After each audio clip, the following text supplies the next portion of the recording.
Hey YouTube, this is Kevin Boland of Boland Small Engine, and today I just found out that they're phasing out my favorite engine that Briggs ever made, and that was your 3.5 Briggs & Stratton Classics. Okay, they were cool bore, 90% of them were anyway.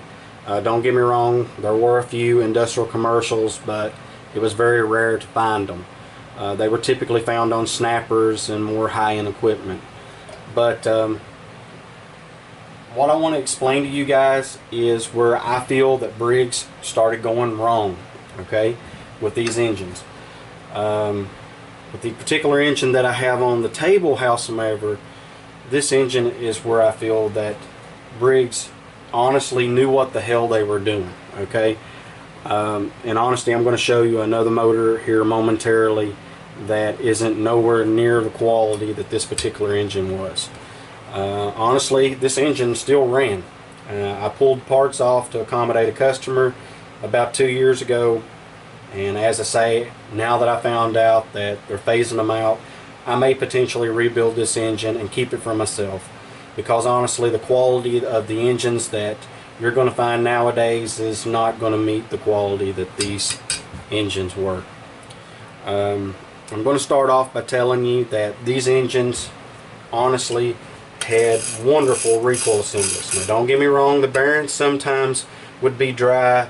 They might lock up and spin and scream and annoy the shit out of you, but honestly, compared to the engines that you're going to find nowadays, they were absolutely wonderful. Okay, no complaints whatsoever. These older engines honestly even had asbestos style head gaskets, which in my opinion are a hell of a lot better than the newer crap. Okay, now this is for a 12.5, guys, but honestly this is the material that you would find in the more newer style engines. Okay, and as you can see, it's not that great. Whereas your asbestos style, honestly, you could have used this head gasket 3 or 4 times if you had to go into, you know, your head and clean the valves or grind the valves and seats. Then, you know, that option would have been there, and you wouldn't have had to have bought a new head gasket each time. Don't get me wrong, it's a good practice to always buy a head gasket, but as I say, you know, with a head gasket like this, hell, you could have used it many times in truth, so long as you didn't crush it. There's several things that I really like about these older engines that I don't with the newer ones. One of which is, as I said, this is called a recoil clutch, okay, or a starter clutch. These, in my opinion, were the way to go. Okay, as I said earlier, you know, the bearings sometimes had to be replaced, but in truth and honesty, these things would last for years. Briggs also made these engines, which I'm going to tilt this up and show you, with a cam that drove a shaft that would have had a cog out here that you could have potentially run these engines on. I think Murray had quite a deal of them that made their or more, shall we say, self-propelled, and I really like that feature on these engines. Don't get me wrong, sometimes you had those gaskets underneath the bottom would leak, but they were affordable and easily, you know, replaced. But as I say, these engines were built exceptionally well. The coils, howsoever, I'm going to tell you guys, even though this one's solid state and obviously has been changed over, the older coils, which would have originally been with points and condensers, weren't all that great. It seemed like every 2 or 3 years you'd have to go in, clean them, and you know, you'd be fine. But in honesty, guys, it was a lot of aggravation when you were a dealer and you had them on your lot, you know, and you're trying to sell them. You know, they're a brand new piece of equipment, but moisture's got to them and corroded your points. Okay, so honestly, the solid state, which you're seeing on here, was a hell of a better step in the future, okay, to take the place of the older points and condensers. I do want to note though, guys, that from the points and condensers they made a mag chip, for these mowers, and in all honesty, the mag chip worked wonderfully. Okay, it was definitely a better design than your points and condensers, but as I say, over time they just basically incorporated that chip into the coil itself and called it a solid state coil. Another reason that I really like these engines, although the cam I'm about to show you is going to be slightly different than the one that would have been in this, okay, was the cams. They were all made of cast iron, okay. That's back when Briggs really knew how to make a quality piece of equipment. As you can see, the cam here would have been highly similar to what you would see in here. The only difference is the end of the cam, okay, on this would have had a more spiral, you know, end on it, basically to drive the shaft here. It's really the only difference. But it still would have been made of cast iron, which in my opinion was the way to go. Because what we have to look forward to anymore is this plastic shit. Or I'm sorry, composite. Briggs doesn't like the word plastic. Composite, guys.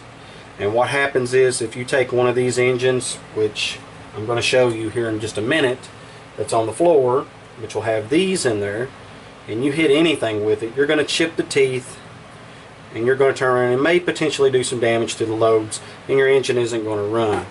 Also, you'll run into a situation where you may have this on the bottom of your crankshaft, which is basically your timing gear, or shall we say your power takeoff gear.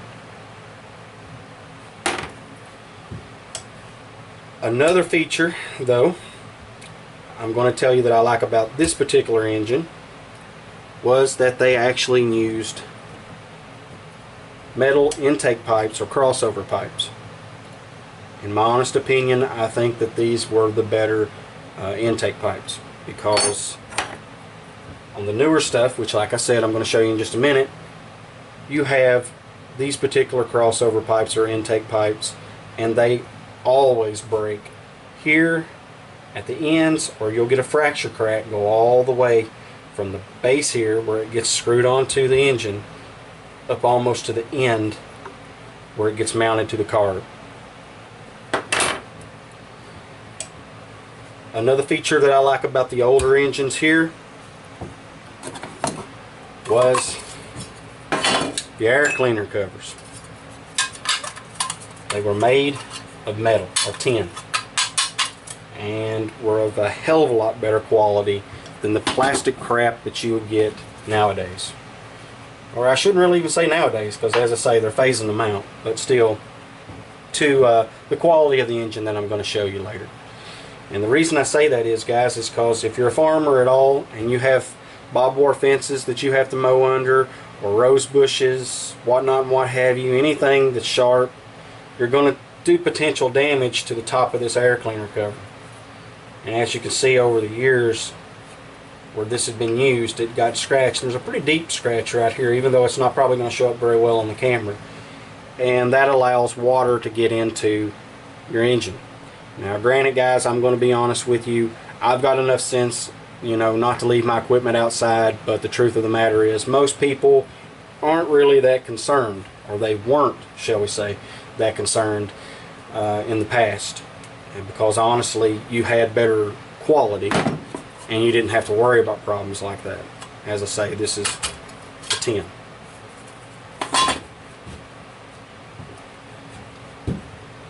At this point, guys, I've pretty well explained everything that I like about the older style engines compared to the new.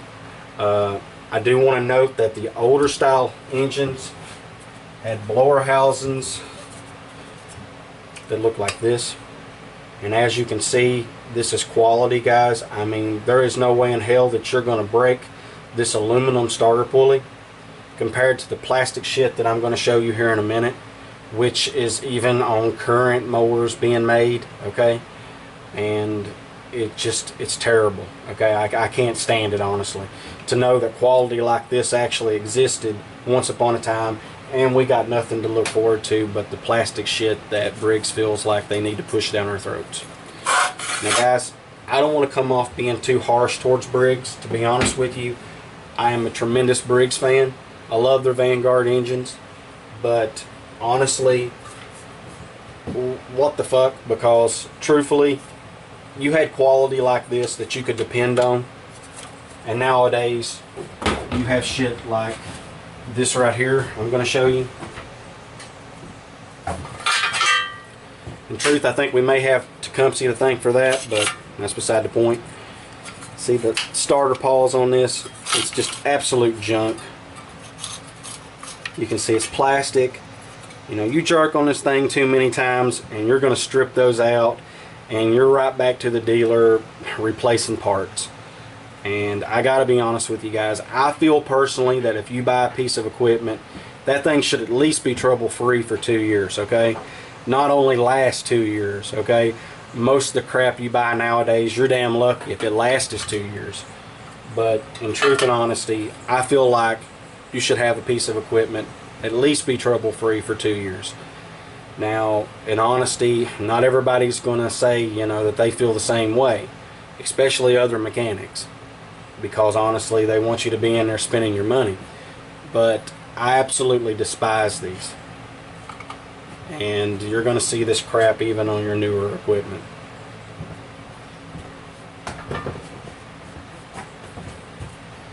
Okay guys, as I say, I think I pretty well covered everything that I like about the older engines, and now I'm going to put up the other Briggs engine that looks basically just like this, but I'm going to point out the problems and where Briggs, I feel that Briggs went wrong.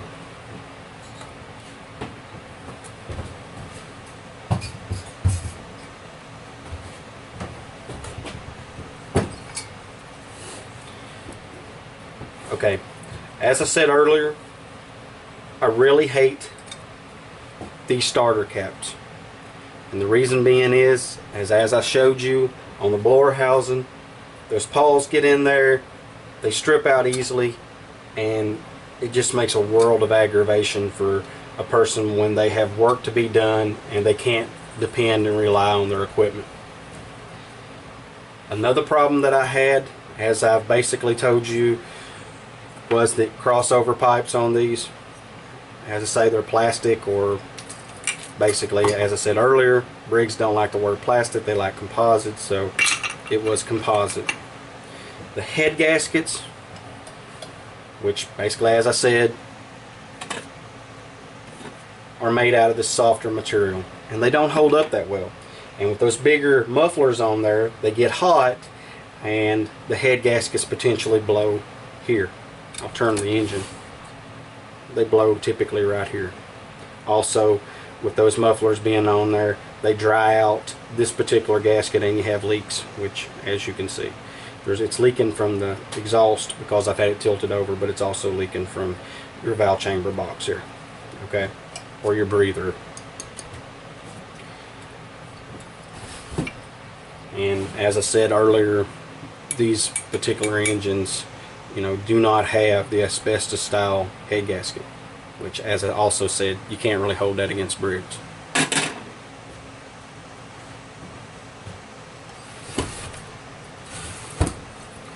With these engines, I also want to tell you guys that these newer engines have the plastic cams. Guys, as I just mentioned earlier, these cams are crap, okay? They break way too easy. So honestly, I feel like that with these particular engines here, Briggs basically just effed up, okay? I mean, there's no other word for it. They just effed up. They were trying to, I guess, compete with the other engine manufacturers, and you know, I know that that's expensive, but in my opinion, if you're offering a quality piece of equipment that's going to hold up, I think in the long run your customers are going to appreciate you more, and in truth and honesty, they're not going to be worried about, you know, an engine being $20 cheaper, okay, when they know that if they buy that engine, because people have friends now, okay, that engine's going to screw up. All right, they're going to say, hey, you know what, Briggs is a better piece of equipment, I'm going to go with Briggs. All right, but you know, I guess everything is really about sales. I know it certainly is with Husqvarna, but I truly feel like that Briggs could have, you know, made some improvements on these engines, and maybe they wouldn't be phasing them out. Who knows? But I can certainly tell you that, as I said earlier, the stuff that you have nowadays isn't anywhere near the quality of the mower that I had up here prior. Okay. At this point, guys, I think I've pretty well covered everything that I wanted to show you about these engines, and I hope I've explained why that I feel that these particular engines are being phased out. I'm going to go ahead at this point and lift the camera, go outside and show you what we have to look forward to now that these engines are being phased out. It honestly sickens me. It's just terrible. But I'm going to show you the flaws in these mowers.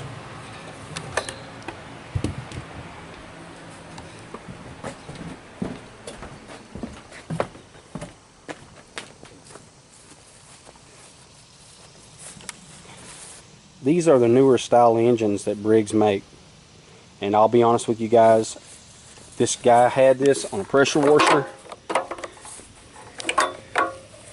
He cranked the engine 4 times, okay, and I'm serious about this, 4 times, and he pulled the rope off pulled the rope out while he was here, okay. And also, carb systems on them are complete pieces of shit. A lot of these engines have plastic carbs. I think this particular one has the aluminum. I believe this is when they were making the transition between the aluminum carbs, which, as you can see, I'm going to try to zoom in here. Try to anyway. This one has an aluminum carb, but still a piece of shit. So you want to be very wary about this, guys, when you buy one of these engines at Lowe's or Walmart or wherever you go, because if you see that plastic carburetor on there, and it's basically built like a Tecumseh, okay, you're going to realize very quickly that your piece of equipment is going to be a piece of shit. I can't begin to tell you how many of these engines I've had to work on. And yes, they have that plastic cam and power takeoff gear in them. I know it's sad, guys. It's truly sad. But this is what we have to look forward to. Also, the coils don't hold up that well on these either. I've replaced 4 since they've came out where I work at. So, just to let you guys know, this is the type of shit that you want to avoid when you go to Walmart, Lowe's, Tractor Supply, basically any small box store. I know you may potentially think you're getting quality, but I can assure you that these engines are pieces of shit.